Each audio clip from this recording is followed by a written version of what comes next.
तो चलो हम लोग स्टार्ट करते हैं। वीडियो का वन शॉट बनाने की मैं कोशिश कर रहा था, लेकिन बड़े दुख की बात ही 1.5 घंटे वीडियो बनाने के बाद मेरा कंप्यूटर हैंग हो गया और जो वीडियो फाइल था वो अनसपोर्टेड हो गया। 3 GB का फाइल था और वो तो मैंने 1.5 घंटे की मेहनत बेकार गई। लेकिन फिर से आ गया हूँ मैं, फिर से उससे डबल जोश के साथ फिर से करते हैं भाग रेखा नहीं, हाँ मैंने भाग रेखा तक कराया था। यहाँ पर तीनों मैंने कविताएं करा दी थी जो हम लोग को एग्ज़ाम के लिए पढ़ना था, लेकिन फिर से हम लोग पढ़ते हैं। कोई बात नहीं, हुआ तो हुआ। चलो सखियों मुझसे कहकर जाते हम लोग पढ़ते हैं कविता। तो हम शायद ये सोच रहे हैं कि वन शॉट नहीं करके रिवीजन करवा दें, ठीक है, सब कविता का अलग अलग से रिवीजन, ठीक है। तो अलग अलग से रिवीजन आएगा 5-5 मिनट में, जल्दी एकदम 5 मिनट में एकदम सारा कविता को खत्म करेंगे। सखियों मुझसे कहकर जाते, कहा तो क्या मुझको भी अपनी पद बाधा ही पाते, मुझको बहुत उन्होंने माना फिर भी क्या पूरा पहचाना, मैंने मुख्य उसी को जाना जो वे मन में लाते। सखियों मुझसे कहकर जाते, इसका अगर हम लोग शब्दार्थ पढ़ने जाए तो शब्दार्थ मतलब पथ, बाधा का मतलब होता है रास्ते की रुकावट, मार्ग में आने वाली बाधा को हम लोग क्या बोलते हैं, पथ बाधा। संदर्भ ये याद कर लीजिएगा, प्रस्तुत पंक्ति हमारे पाठ्य पुस्तक हिंदी साहित्य कला। देखो हम लोग किताब का नाम क्या है, पाठ्य पुस्तक का नाम है हिंदी साहित्य कला संस्कृति और अभिव्यक्ति। हिंदी पाठ्य कला संस्कृति और अभिव्यक्ति में संकलित सखियों मुझसे कहकर जाते शीर्षक से उद्धृत है, ठीक है। इसके कवि मैथिली चंद्रगुप्त है और यह कविता उनके काव्य ग्रंथ यशोधरा से ली गई है। प्रसंग देखते हैं, मैथिली चंद्रगुप्त की मनोव्यथा का चित्रण किया गया है और यशोधरा की मनोव्यथा का चित्रण किया गया है। अब देखो व्याख्या पढ़ते हैं, ठीक है। व्याख्या पढ़ने के बाद फिर से पंक्ति पढ़ेंगे जिससे हम लोग को अच्छे से समझ में आएगा, ठीक है। तो मैथिली चंद्रगुप्त जी लिखते हैं कि यशोधरा सखी से कहती है कि सिद्धार्थ सत्य की खोज में संसार के सुख त्याग करके वन में चलेगा। जन कल्याण हेतु उनका सत्य की खोज में जाना गौरव की बात है, परंतु यशोधरा को इस बात का दुख है कि सिद्धार्थ उन्हें बिना बताए चले गए। यदि वो उन्हें बताकर जाते तो उनके मार्ग की बाधा कदापि न बनती, लेकिन सिद्धार्थ उन्हें बताना उचित नहीं समझा, इसी बात का उन्हें दुख है। यशोधरा अपने गृहस्थ जीवन को याद करते हुए सखी से कहती है कि उनके पति ने उन्हें बहुत स्नेह दिया, उन्हें बहुत मानते रहे, परंतु यशोधरा के मन में प्रश्न उठता है कि क्या वास्तव में उनके पति उन्हें पहचानते हैं। यदि उन्हें भली भांति पहचानते तो इस तरह रात के अंधेरे में उन्हें बिना बताए न चले जाते। वो आगे कहती है कि उन्होंने आज तक वही किया जो सिद्धार्थ को पसंद था, जो बात उनके मन में रहती थी वही यशोधरा के सर्वोपरि होती थी। यशोधरा कहती है कि काश उसके पति ने उस विश्वास करके अपने जाने की बात उन्हें बताई होती तो स्वयं उन्हें भेज देती, कभी उनके मार्ग की बाधा न बनती। तो फिर से उस पंक्ति को पढ़ते हैं, आप लोग को समझ में आएगा। सखी वो मुझसे कहकर जाते हैं, कहा तो क्या मुझको वे अपनी पद बाधा ही पाते, मुझको बहुत उन्होंने माना फिर भी क्या पूरा पहचाना, मैंने मुख्य उसी को जाना जो वे मन में लाते। सखी वो मुझसे कह कर जाते हैं। तो ये दिया हुआ है, तो ये पंक्ति आई होप तुम लोग को समझ में आया होगा। नहीं समझ में आएगा तो बता देना। फिर से फ़ोन आ रहा है भाई, इसको उफ यार, अब फ़ोन भी ऐसा है कि इसको हम कैसे मना करें। है चलो कट गया छोड़ दो, रहने दो। चलो आए देखते हैं दूसरा नंबर व्याख्या देखते हैं। स्वयं सुसज्जित करके क्षण में प्रीतम को प्राणों के पड़ में हम ही भेज देती है रण में, छात्र धर्म के नाते सखियों मुझसे कह कर जाते हैं। तो यहाँ पर इस पंक्ति की व्याख्या पढ़ते हैं और उसके बाद फिर से पंक्ति को पढ़ेंगे। यशोधरा भारतीय नारी के इतिहास का स्मरण दिलाते हुए सखी से कहती है, यशोधरा भारतीय नारी के इतिहास का स्मरण दिलाते हुए सखी से कहती है कि वह भी क्षत्राणी है और उसे क्षत्रिय कुल धर्म का पालन करना आता है। प्राचीन काल में क्षत्रिय स्त्रियां अपने पति को अस्त्र शस्त्रों से सुसज्जित करके मंगल टीका लगाकर उनके विजय की कामना करते हुए उन्हें युद्ध क्षेत्र में भेज देती थी जहां प्राणों की होड़ लगी रहती थी। जिस नारी जाति की यह परंपरा रही हो वह भला सिद्धि प्राप्ति हेतु वन में जाने वाले पति की राह की रुकावट बनकर क्यों खड़ी होती। सिद्धि हेतु जाने वाले पति को वह कैसे रोक सकती थी, वह भी तो उसी कुल परंपरा की नारी थी। फिर उसके पति ने उसके प्रति अविश्वास क्यों जताया। यदि वो मुझसे कहकर जाते तो मैं कभी उनके मार्ग की बाधा न बनती। तो चलो फिर से पढ़ते हैं। स्वयं सुसज्जित करके क्षण में ही सुसज्जित करके, किससे सुसज्जित करती है तो तलवारों से, तीर धनुष से, मतलब कि हथियारों से।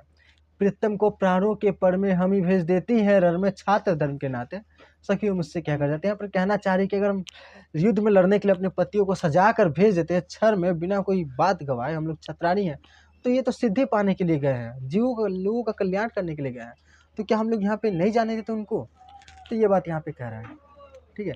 इसके बाद तीसरा नंबर, हुआ न यह भी भाग्य भागा, किस पर विफल गर्व अब जागा, जिसने अपनाया था त्यागा, रहे स्मरण ही आते, सखी वे मुझसे कह कर जाते हैं।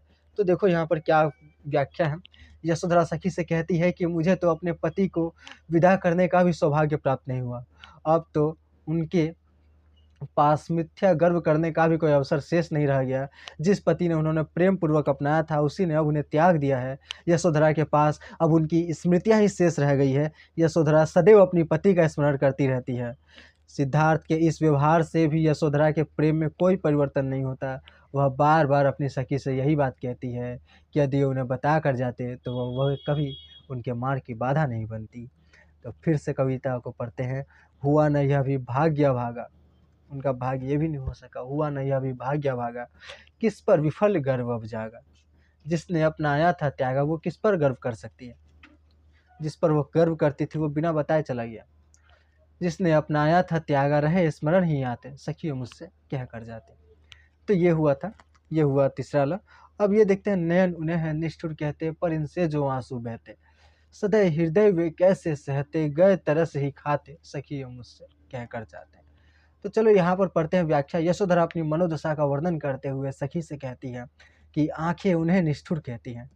जो यशोधरा की आंखें हैं उन्हें निष्ठुर कहती हैं, क्योंकि उन्होंने बिना बताए ही घर का त्याग दिया। उसके नेत्रों को अपने पति के अंतिम दर्शन का अवसर भी प्राप्त नहीं हुआ। परंतु दूसरी ओर यशोधरा यह भी कहती है कि उनके नेत्रों से बहने वाली आश्रुधारा को वे दयालु प्रवृत्ति वाले कैसे देख पाते। संभवतः इसलिए उन्होंने बिना बताए ही जाना उचित समझा।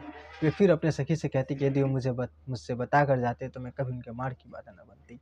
तो यहाँ पर इनको पता चल जाती कि वो क्यों नहीं बता कर गए हैं। अगर वो बताने आते तो यशोधरा की आंखों में आंसू देखते तो वो जा ही नहीं पाते, इसीलिए शायद वो बताने नहीं है। और यह तो खाली उनके मन की बस बात है, ठीक है, खुद को शांत करने के लिए बात है। नयन उन्हें है निष्ठुर कहते, पर इनसे जो आंसू बहते, सदै हृदय वे कैसे सहते, गए तरस ही खाते, सखियों मुझसे कह कर जाते। आगे पढ़ते हैं। जाय सिद्धि पावे वे सुख से, दुखी न हो इस जन के दुख से, उपालंब दूमे किस मुख से, आज अधिक वे भाते, सखियों मुझसे कह कर जाते। तो क्या बोल रहा है। यशोधरा सिद्धार्थ की सफलता की कामना करते हुए सखी से कहती है कि सिद्धार्थ अपने लक्ष्य को प्राप्त करे। यशोधरा के दुख से दुखी होने की उन्हें कोई आवश्यकता नहीं। यशोधरा का दुख उनका अपना है, परंतु सिद्धार्थ ने जिस सत्य की खोज के लिए गृह त्याग किया उसमें जन कल्याण की भावना नहीं थे। यशोधरा को अब उनसे किसी प्रकार की शिकायत नहीं, बल्कि उन्हें अपने स्वामी अब अधिक प्रिय लगने लगे हैं। इस प्रकार गुप्त जी यशोधरा के आदर्श पत्नी रूप को व्यक्त करते हैं। यशोधरा को दुख सिर्फ इस बात का है कि सिद्धार्थ उसे बिना बताए चले गए। तो चलो फिर से इस कविता की पंक्तियों को पढ़ते हैं। जाए सिद्धि पावे वे सुख से, दुखी न हो इस जन के दुख से, उपालंब में दूं किस मुख से, आज अधिक वे भाते, सखियों मुझसे कह कर जाते। वो उनको उल्टा फुल्टा नहीं बोल सकती है, क्योंकि वो आज और ज़्यादा प्रिय लग रहे हैं। क्योंकि वो क्यों गए हैं, सिद्धि पाने के लिए गए हैं। माने पुरुष लोग क्यों जाते हैं, किसी दूसरे को देख कर जाते हैं, सौतन के चक्कर में तो नहीं ना गए हैं। राजा लोग इतना ज़्यादा शादी करता था उस टाइम वो सिद्धि पाने के लिए गए हैं। तो इनको गर्व हो रहा है कि कम से कम सिद्धि पाने के लिए तो गए हैं, सौतन के पीछे पीछे तो नहीं भागे। तो ये पांचवा उनको गर्व हो रहा है। छठा, गए लौट भी वे आवेंगे, कुछ अपूर्व अनुपम लावेंगे, रोते प्राण उन्हें पावेंगे, पर क्या गाते गाते, सखियों मुझसे कह कर जाते हैं। तो कविता की इस अंतिम अंश में यशोधरा का विश्वास व्यक्त होता हुआ है। वह सखी से कहती है कि उनके पति ने भले ही गृह त्याग दिया है, परंतु सिद्धि प्राप्ति के पश्चात उनका पुनरागमन होगा और तब यशोधरा के पीड़ित व्यथित प्राण उन्हें प्राप्त करेंगे। यह हर्ष का गीत गाकर उनका स्वागत करेंगी, क्योंकि वे समस्त जन कल्याण के लिए महान उपलब्धियों के साथ लौटेंगे। इस प्रकार गुप्त जी ने यशोधरा के आदर्श पत्नी रूप को स्थापित किया है। उन्होंने मात्र इसी बात का दुख है कि सिद्धार्थ के जाने से पहले उन्हें बताना उचित नहीं समझा। यदि उन्हें बता कर जाते तो यशोधरा को अपमान और तिरस्कार की इस पीड़ा में न जलना पड़ता। फिर से पंक्ति को पढ़ते हैं। गए लौट भी वे आवेंगे, वो कभी तो कभी आएंगे, कुछ अपूर्व अनुपम लावेंगे, कुछ अनोखा लाएंगे, रोते प्राण उन्हें पावेंगे, और मैं रोते रोते उनके स्वागत करूंगी, लेकिन रोते रोते स्वागत करूंगी गाते गाते। तो ये वो सोच रही है और यही सोच के खुश हो रही कि एक न एक दिन वो आ जाएंगे, मेरे करण अर्जुन आएंगे, मेरे सिद्धार्थ आएंगे। ठीक है। तो गए थे सिद्धार्थ, लेकिन लौटे थे गौतम बुद्ध। तो सखी वो मुझसे कहकर जाते, कविता का उद्देश्य बताइए। ये सब इंपॉर्टेंट क्वेश्चन है। अगर व्याख्या से प्रश्न आता है तो वहाँ से लिख दीजिएगा। अगर इधर से आता है 5 मार्क्स का तो यहाँ से पढ़ लीजिए थोड़ा। प्रत्येक रचना में लेखक का एक उद्देश्य निहित रहता है। सखियों मुझसे कहकर जाते कविता में भी कवि मैथिली शरण गुप्त का एक उद्देश्य निहित है।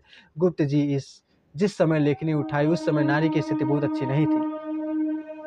तो देखो ये सब उद्देश्य मत लिखना, तुम उद्देश्य लिखना कि ये अंग्रेज़ों से लड़ाई का टाइम चल रहा था, अंग्रेज़ों स्वतंत्रता संग्राम का समय चल रहा था और इस समय सभी सभी को क्या अंग्रेज़ों से युद्ध लड़ने के लिए जाना था, लेकिन पत्नियाँ जो थी अपने पतियों को युद्ध लड़ने के लिए जाने नहीं दे रही थी। तो उसी टाइम मैथिली शरण गुप्त ने ये कविता लिखा है, जिससे कि पत्नियों के मन में ये साहस आए कि ये भी तो गए थे, ये सिद्धार्थ भी तो गए थे अपनी पत्नी को छोड़ के। क्यों गए थे? कोई पति लोग अंग्रेज़ों से लड़ने के लिए अपनी पत्नी को बिना बताए बोल के चला गया है, तो इनकी पत्नी रोती रहती थी, बिना बताए चले गए, बिना बताए चले गए। तो यहाँ पर उसका भी ज़िक्र किया गया है कि अगर वो उनको बिना बताए नहीं जाता, तो वो जा ही नहीं पाता, इसलिए उसने नहीं बताया। ठीक है? तो ये सब ज़िक्र कर देना। इसीलिए इन औरतों के दिमाग में ये भरने के लिए कि उनके पति एक अच्छे उद्देश्य के लिए जा रहे हैं। आप छतनारी बन के रोइए मत, उनको जाने दीजिए, अंग्रेज़ों से लड़ने दीजिए क्योंकि वो अच्छे काम के लिए जा रहे हैं। ठीक है? तो ऐसा वो कहना चाहती है। ये कविता का उद्देश्य है। आप लोग ऐसा लिखिएगा।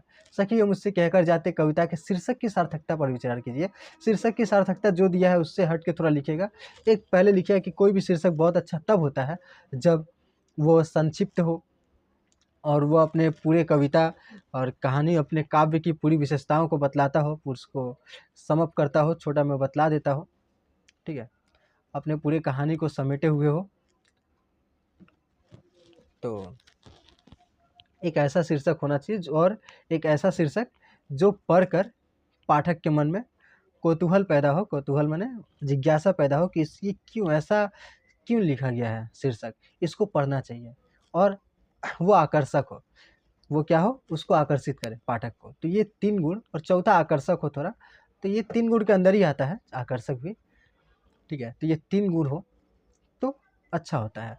सखियों मुझसे कहकर जाते ये संक्षिप्त तो नहीं है, लेकिन इसमें दोनों गुण विद्यमान हैं जो कि पाठक को आकर्षित करते हैं, पाठक को जिज्ञासा में डालते हैं कि ऐसा क्या है? सखियों मुझसे कहकर जाते, कौन-सी सखी? क्या सखी? किससे कहकर जाते हैं? तो उसके मन में ये सब सवाल उत्पन्न होता है और जिससे कि वो पढ़ने बैठता है। ठीक है? और ये जो सखियों मुझसे कहकर जाते, ये पूरे पंक्ति को भी अच्छे से दर्शाता है। तो ये हो गया हम लोग का शीर्षक की सार्थकता। बहुत और थोड़ा तारीफ़ कर देना है कवि मैथिली शरण गुप्त जी ने इस कविता के लिए एकदम सही शीर्षक चुना है, बिल्कुल सही, एकदम सटीक। तो ये संदेश क्या हो जाएगा? संदेश भी वही हो जाएगा। फिर से कितना कॉल आ रहा है यार, स्विच ऑफ करना होगा फ़ोन।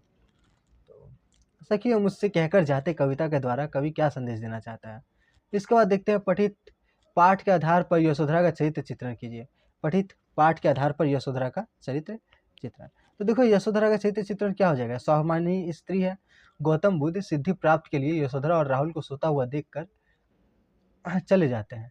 यशोधरा इसे एक पति द्वारा पत्नी के अपमान के रूप में देखती है। पति द्वारा पत्नी पर किया गया यह अविश्वास उन्हें स्वीकार्य नहीं। एक आदर्श पत्नी की भांति यशोधरा के लिए भी पति की इच्छा सर्वोपरि थी। सिद्धार्थ ने उसी पति धर्म का पालन का अवसर ही नहीं दिया। कर्तव्य परायण, यशोधरा को अपने कर्तव्य का बोध है, वह क्षत्रिय धर्म का भी अच्छी तरह समझती है। अरे यार फोन काट। इसलिए कहती है कि यदि उसके पति ने उस पर अविश्वास न किया होता तो वह स्वयं उन्हें सिद्धि प्राप्ति हेतु भेज देती। विरह वेदना, वह दुखों से लड़ सकती है। ठीक है? यशोधरा की वेदना में गुप्त जी ने नारी जाति की वेदना को समेट लिया है। यशोधरा की पीड़ा समस्त भारतीय नारी की पीड़ा है। उसका स्वाभिमान भारतीय नारी का स्वाभिमान है। वह सहयोगिनी, सहधर्मिणी, किसी के पथ की बाधा नहीं। वह हार मांस का पुतला नहीं और न ही निरंतर विलाप करने वाली कमजोर स्त्री है। उसे दुख अवश्य होता है, परंतु वह स्वयं को संभालना भी जानती है। वह उसके चरित्र की ताकत है। आदर्श पत्नी भी है। यशोधरा के माध्यम से गुप्त जी ने आदर्श भारतीय पत्नी का स्वरूप भी स्पष्ट किया है। यशोधरा की पति के जाने का नहीं अपितु चोरी जाने का दुख है। फिर भी एक आदर्श पत्नी की तरह वह उनके मंगल की कामना करती है। प्रेम का उदात्त रूप, सिद्धार्थ को तो यशोधरा पर विश्वास नहीं, परंतु यशोधरा को अपने पति सिद्धार्थ की सफलता पर किंचित संदेह नहीं।